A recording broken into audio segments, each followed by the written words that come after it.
This is the tale of two people. Despite the fact that one was slightly older than the other, they lived similar lives.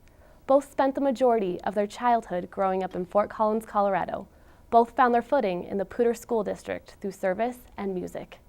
One of the players in this story is me, ErinMross. The other, an honorable woman named Kayla. We lived parallel lives on two lines that never intersected. We never, in our consciousness, met. Yet I am standing here today because of Kayla. I am the recipient of the Kayla Marie Adsit Memorial Scholarship.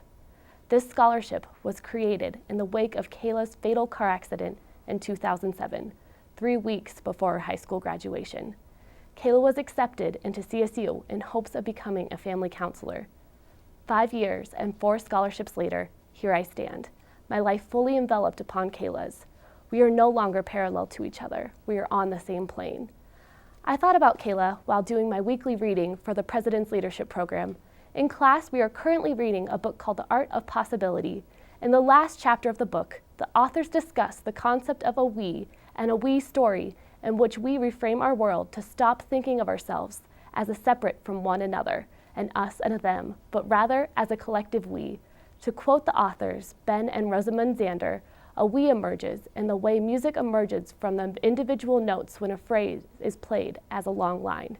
A we is not disregarding the individual in a cult-esque fashion as seen in We, a book by Yevgeny Zamyatin, assigned in my 20th century fiction class, but rather it's a way of pointing to the relationships between individuals to see how we fit together.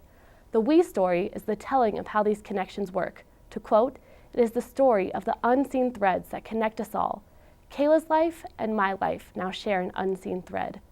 I encourage you all to think about the threads that are forged between donors and students. Through the act of giving and receiving, we have been bound together. But our threads go beyond this institution.